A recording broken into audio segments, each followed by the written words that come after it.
ये जो partially blindness है ये कैसे मतलब वो बढ़ती है और क्या इसको काबू किया जा सकता है ताकि वो ब्लाइंडनेस तक ना पहुंचे? राइट नहीं देखिए ऐसा है कि जो पार्शली ब्लाइंड के तो कई वजह हैं। देखिए एक तो है कि आँख में कोई डिजीज़ है जो अगर ट्रीट नहीं की जाए तो वो प्रोग्रेस कर जाएगी।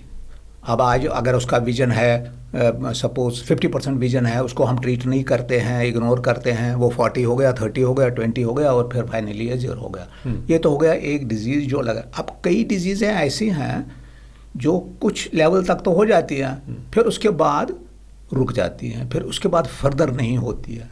उनका तो फिर विजन वो रहता है, चाहे कम ही रहता है लेकिन एंड तक रहता ही है। लेकिन जो ये है कि जो जिनका पहले कम विजन थो और फिर वो परमानेंट ही ये हो गया, वो तो अनगेली करने की बात है। वो उन्होंने दिखाया नहीं हुआ है या ट्रीटमेंट उन्होंने किया नहीं है, जो उनको बोला था वो नहीं किया है, तो फिर विद रिजल्ट ये हो जाता है। अब इसी में है जैसे काला मोतिया है।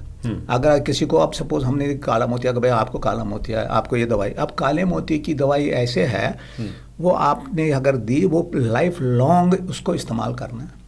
ओके। अगर आप लाइफ लॉन्ग नहीं करते हो इस्तेमाल तो आपकी विजन क्या है, आहिस्ता आहिस्ता आहिस्ता आहिस्ता, कभी की कभी नहीं की, कभी छोड़ी, आज दवाई ख़त्म हो गई, 8 दिन डाली नहीं, महीना नहीं डाली, फिर कभी डाली फिर नहीं, बस ये कंडीशन जो है इससे फिर वो सारी जो है निगाह जो होले होले जो आप कह रहे हैं कि वो पार्शियली था वो कंप्लीट फिर हो गया। तो ये वजह है कि अगर कोई डिजीज़ है जिसके लिए रेगुलर ट्रीटमेंट की ज़रूरत है तो वो आप नहीं करते हैं तो फिर तो ब्लाइंड ज़रूर हो जाएगा। ओके।